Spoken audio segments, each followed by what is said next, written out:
तो फिल्म की शुरुआत फ्यूचर से दिखाई जाती है, जहां अब जमीन पर बड़े बड़े सिंक होल बन गए थे और इनके अंदर फटने वाले बोल कैनों के बाद इन सिंक होल में अजीब बड़े बड़े क्रिएचर्स निकलने लगे जो इंसानों पर हमला करके उन्हें मार देते थे। कुछ ही महीनों में क्रिएचर्स ने दुनिया की 90% आबादी को मार डाला और इंसानों को इनको मारने का कोई तरीका नहीं मिला, इसलिए इन क्रिएचर्स को रीपर का नाम दिया गया। बचे हुए कुछ इंसानों ने नोटिस किया कि ये क्रिएचर 8000 फीट के ऊपर जाने से डरते हैं। ऐसा क्यों था? वजह तो ये लोग नहीं जानते थे, लेकिन इनसे बचने के लिए जितने भी थोड़े बहुत लोग थे वो पहाड़ियों के ऊपर जाकर बसने लगे। जरूरत के बस थोड़े सामान के साथ यहाँ जिंदगी गुजारना काफी मुश्किल हो गई थी। इन्हीं सर्वाइवर्स में एक बच्चा था जिसका नाम हंटर होता है। हंटर जो अपनी कम्युनिटी में सिर्फ एक ही बच्चा था जिसे अपनी जिंदगी बोर लगने लगी थी। एक दिन वो अपने ही जैसे और लोगों के मिलने की उम्मीद में पहाड़ी से नीचे चला जाता है। जहां उन रीपर्स का खतरा था ढूंढने पर उसे इंसान तो नहीं मिलते, लेकिन एक रीपर उसके पीछे पड़ जाता है। अपनी जान बचाने के लिए हंटर भागा जितना तेजी से वो भाग सकता था और ठीक उस रीपर के हमला करने से पहले वो अपनी सेफ लाइन को क्रॉस कर गया। जान तो उसकी बच गई थी, लेकिन अब ये बात उसके डैड को भी पता चल गई थी कि वो नीचे क्या था, जो सुनकर उसे डैड बहुत ज्यादा परेशान हो गए और उसके डैड ने उसे समझाया, नीचे जाना बिल्कुल सेफ नहीं, देखो तुम्हें भागने में भी प्रॉब्लम होता है। यहाँ हमें पता चला कि हंटर को सांस लेने में तकलीफ होती थी और वो हर वक्त फिल्टर्स के सहारे जीता था। हंटर ने अपने डैड को एक्सप्लेन किया, मैंने और लोगों को ढूंढना चाहता था। जवाब में उसके डैड कहते हैं, देखो हंटर, मैं तुम्हारी मॉम को खो चुका हूँ, अब मैं तुम्हें खोना नहीं चाहता। ये कहकर वो शिकार के लिए चले गए अपनी फ्रेंड केटी के साथ, जहाँ शिकार पर भी वो अपने बेटे के लिए काफी उदास और परेशान थे। केटी उसे समझाती है, देखो वो एक बच्चा है और बच्चे हमेशा नई चीजें को जानने के लिए बेताब होते हैं, तुम्हें उसे थोड़ी स्पेस देनी चाहिए। ये लोग जब अपना शिकार लेकर वापस आ रहे थे तो रास्ते में दिखाई देती है प्रोफेसर नीना। वो रीपर के सेल पर नई नई बुलेट्स बनाकर एक्सपेरिमेंट कर रही थी। कोई तो उनकी बनाई हुई बुलेट्स उन रीपर को मार सकती थी। 3 साल हो गए थे उन्हें इस एक्सपेरिमेंट को कहते हुए, लेकिन अब तक वो नाकाम थी। रात होने पर देखने को मिला कि हंटर की तबीयत बुरी तरह बिगड़ गई। ये देखकर विल भी परेशान हो गया और तुरंत जाकर उसका फिल्टर चेंज किया। उसके बाद उसकी तबीयत थोड़ी संभल गई। उसने देखा कि उसके पास लास्ट फिल्टर था और अगर उसे हंटर को बचाना है तो उसे पहाड़ी से नीचे जाकर हॉस्पिटल से फिल्टर लेकर आने थे। ये बात वो जानता था कि नीचे जाना बिल्कुल भी सेफ नहीं, लेकिन अपनी बेटी की जान बचाने के लिए उसके पास कोई दूसरी चॉइस भी नहीं थी। यही चीज वो जाकर प्रोफेसर नीना से डिस्कस करता है कि वह नीचे जाने वाला है और उसने नीचे जाने के लिए एक सेफ जोन भी ढूंढा है। लेकिन नीना को उसकी बात पर यकीन नहीं था, क्योंकि उसे नीचे कोई सेफ जोन नहीं, इसलिए वो उसकी मदद करने को इनकार कर देती है और विल अकेले ही जाने का फैसला करता है। कुछ वेपन्स लेके वो नीचे जाने के लिए तैयार ही था कि केटी भी उसके साथ आ गई, जो उसकी दोस्त थी। विल उसे साथ ले जाना तो नहीं चाहता था, लेकिन केटी उसे बताती है, मेरा तो वैसे भी इस दुनिया में कोई नहीं अच्छा है ना कि मैं हंटर की जान बचा लूं। वेपन्स लिए वो लोग सफर पर निकल ही रहे थे कि तभी प्रोफेसर नीना उन्हें जाते देख लेती है। आखिर उनसे भी रहा नहीं गया और उन्होंने भी विल का ग्रुप ज्वाइन कर लिया, क्योंकि वो जानती थी जो वो ऊपर रहकर नहीं कर पा रही, वो नीचे अपनी लैब में जाकर कर पाएंगी और वो एक ऐसी बुलेट जरूर तैयार कर लेगी जिनसे उन रीपर्स को मारा जा सके। ये लोग नीचे शहर तक जाने के लिए एटशक खास रूट का इस्तेमाल कर रहे थे, जहां पर रीपर के होने के कम से कम चांसेस थे। प्रोफेसर नीना यहां अपनी मॉडिफाई की हुई कैंपस दिखाती है जो दूर से ही रीपर्स को डिटेक्ट कर सकती थी, क्योंकि इन रीपर्स के अंदर से इलेक्ट्रोमैग्नेटिक वेब्स निकल रहे थी। काफी चलने के बाद आखिर ये लोग एक ऐसी जगह पर पहुंचते हैं जहां इन्हें खतरा था रीपर्स के होने का, लेकिन प्रोफेसर नीना की कैंपस यहां पर दूर दूर किसी भी रीपर के न होने की खबर देती है और ये लोग अपना सफर कंटिन्यू कर देते हैं। यहाँ पर बहुत सारे मिलिट्री ट्रक्स भी खड़े हुए थे जो जरूर उन रीपर्स को ही मारने आए होंगे, लेकिन इस लड़ाई में खुद मारे गए। इन ट्रक्स में से विल और केटी अपने सर्वाइवर की चीजें ले लेते हैं। यहाँ पर इन्हें बहुत सारे ग्रेनेड्स भी मिले थे जिन्हें चलाना केटी जानती थी। उन्हें लगा था कि अब इन्हीं ग्रेनेड्स के जरिए आगे का सफर आसान होने वाला है। प्रोफेसर नीना को यहीं पर रीपर का होल भी मिलता है, यानी बॉडी का एक पार्ट जिसे वो उठा लेती है और यहाँ से सैंपल कलेक्ट करने लग जाती है ताकि वो इन रीपर्स के बारे में पता चला सके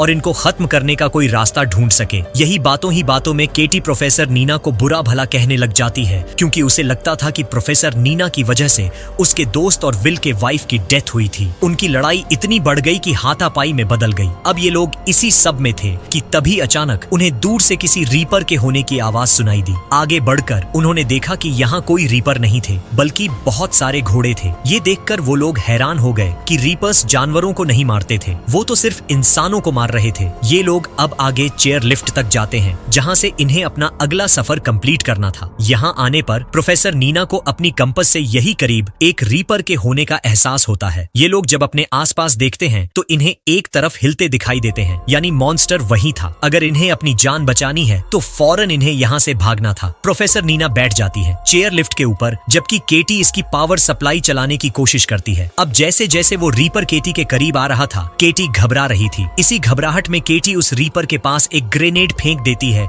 जिसकी वजह से वहाँ पर बहुत बड़ा धमाका तो हुआ, लेकिन रीपर को इस धमाके से कोई असर नहीं हुआ। ये लोग जल्दी से अपनी चेयर लिफ्ट डाउन करके उसे चला लेते हैं और दूसरी तरफ हमें दिखाया जाता है कि केटी टावर पर चढ़कर अब चेयर लिफ्ट के ऊपर चढ़ने की कोशिश में थी। वो टावर से जैसे ही चेयर लिफ्ट की तरफ जंप करती है तो बदकिस्मती से वो चेयर के ऊपर जंप नहीं कर पाई। वो गिरने ही वाली थी, लेकिन तभी बिल ने उसे हाथ पकड़कर बचा लिया। लेकिन इन सब के बावजूद भी मुश्किलें हल नहीं हुई, क्योंकि रीपर अब बिल्कुल उनके पीछे आ चुका था और उनकी चेयर्स के केबल को बुरी तरह हिला रहा था, जिसकी वजह से इनकी चेयर लिफ्ट ही टूटकर नीचे गिर जाती है। और अब अपनी जान बचाने के लिए ये लोग वापसी का रास्ता अपना लेते हैं, यानी ऊंचाई की तरफ भागने लग जाते हैं। जहां पर ये रीपर्स नहीं आ सकते थे, वापस आकर ये लोग अपने घरों को नहीं गए, क्योंकि वो काफी दूर था। ये लोग एक रेस्टोरेंट में रुके थे, जहां पर ये तीनों बातें करने लगते हैं। प्रोफेसर नीना इन्हें बताती है कि जब ये मॉन्स्टर इस दुनिया के अंदर आए थे, तब आते ही उन्होंने बिना सोए बिना रुके दुनिया के 95% लोगों को मार दिया, जैसे ही वो इंसानों को ही मारने आए हों। लेकिन एक अजीब बात भी थी, इन्होंने इंसानों को मारकर खाया नहीं और न ही इन्होंने इंसानों के अलावा किसी और जानवर को मारा। इसी वजह से वो हमेशा इसी डाउट में रही थी कि क्या किसी ने इन रीपर्स को सिर्फ इंसानों को खत्म करने के लिए तो नहीं डिजाइन किया, या शायद ये गॉड की तरफ से भेजे गए हैं इंसानों को मारने के लिए। यही बातें करते करते केटी और प्रोफेसर नीना सो जाते हैं, जबकि विल को अपनी वाइफ के साथ बिताए कुछ लम्हे याद आने लगी, जिन लम्हों में उसने प्रोफेसर नीना के बारे में भी बात की थी। वो और प्रोफेसर नीना पार्टनर थे और विल की वाइफ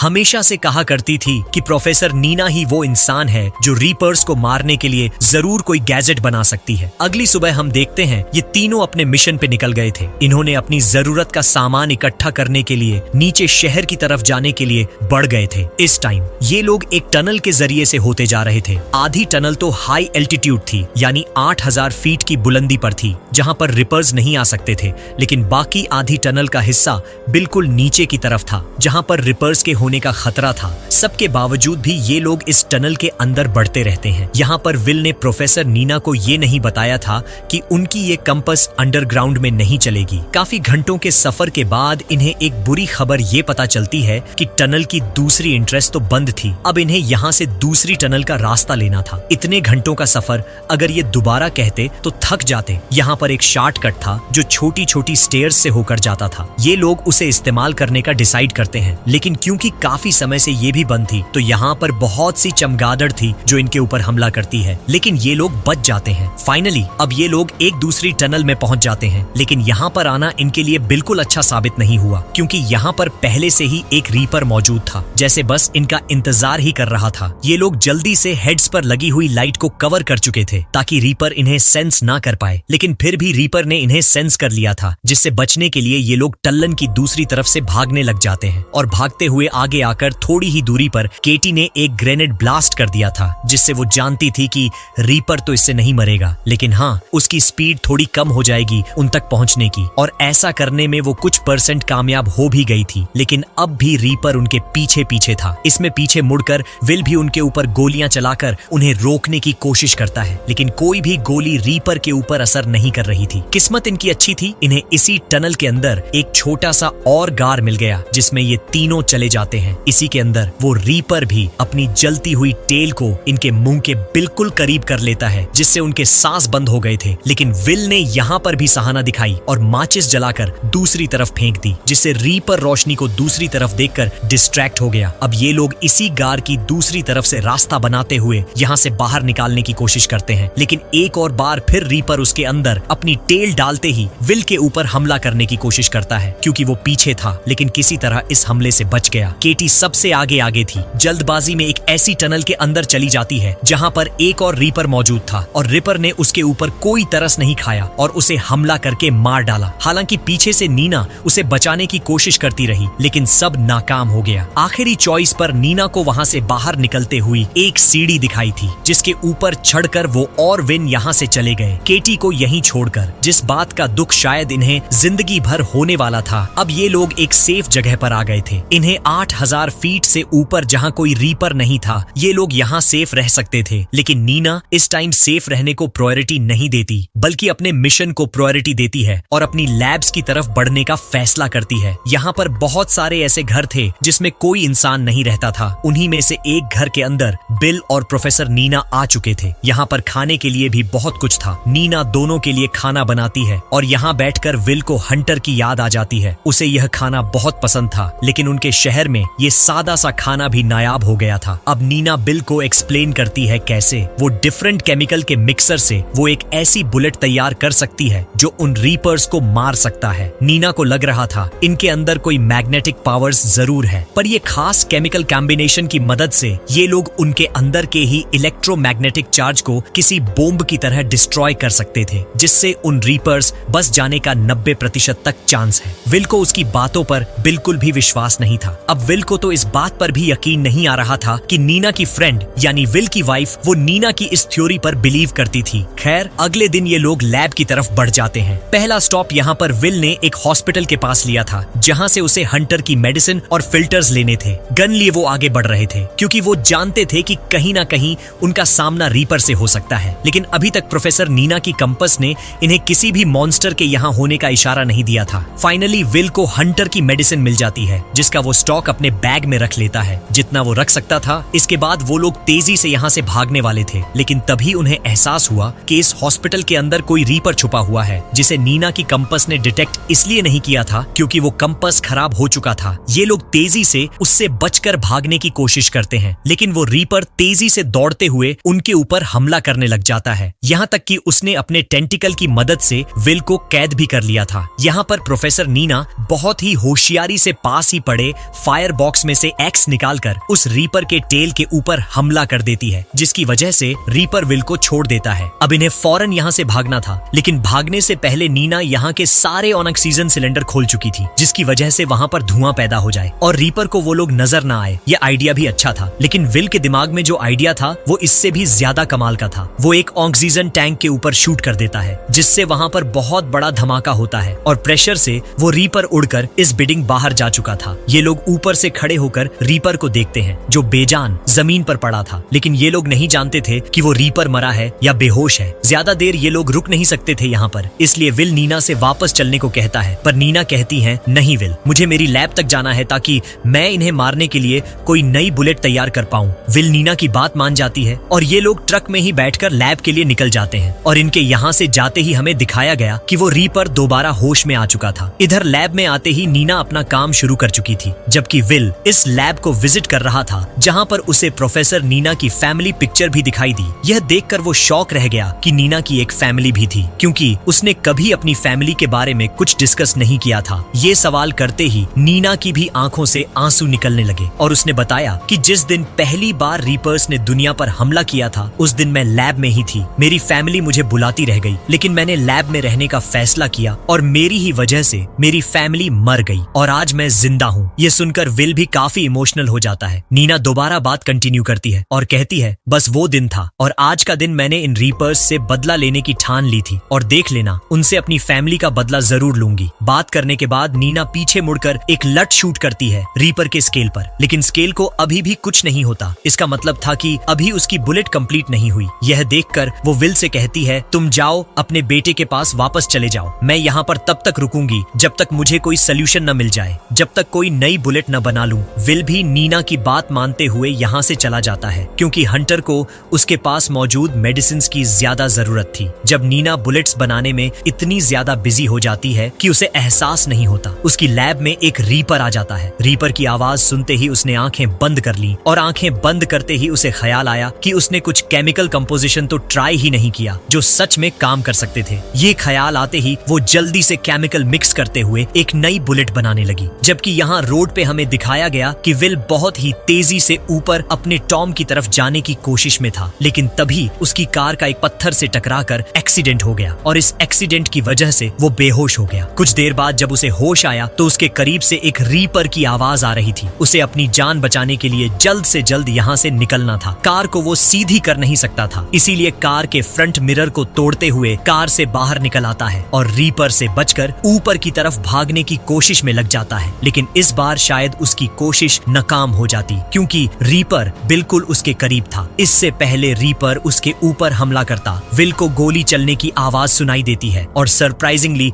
इस नई बुलेट से वो रीपर मर जाता है। गोली चलाने वाली और कोई नहीं बल्कि नीना होती है, जिसने नए एक्सपेरिमेंट से एक ऐसी बुलेट बना ली थी जो रीपर्स को मार सकती थी। और अब वो विल को बचाने के लिए भी ठीक टाइम पर पहुंच गई थी। जब वो रीपर मरा था तो बाकी वहां पर एक बहुत बड़ा विस्फोट हुआ था, जिसका मतलब था कि नीना ठीक थी। इन रीपर्स के अंदर कोई इलेक्ट्रिक चार्ज था, जिनमें इलेक्ट्रिक कॉम्बिनेशन मिलने की वजह से वो ब्लास्ट हो गए। अब नीना और विल ने जब पास जाकर इस मरे हुए रीपर को देखा तो उन्हें मालूम हुआ कि ये रीपर कोई जानवर नहीं थे, क्रिएचर नहीं थे, बल्कि ये रोबोट मॉन्स्टर थे, जिन्हें बनाया गया था जरूर, किसी ने इंसानों को मारने के लिए ही बनाया था। और यह बात समझते ही ये लोग शॉक हो जाते हैं। विल अभी भी कंफ्यूज था ये जानकर कि आखिर कौन हो सकता है जो इंसानों को मारने के लिए इतने सारे मॉन्स्टर्स को भेजे। नीना जवाब देती है, एलियंस। ये एलियंस के भेजे गए मॉन्स्टर रोबोट्स हैं। नीना ने यह भी एक्सप्लेन किया कि ये 8000 फीट की ऊंचाई पर इसलिए नहीं आ सकते क्योंकि इनकी प्रोग्रामिंग में कोई गड़बड़ हो गई होगी, जिसकी वजह से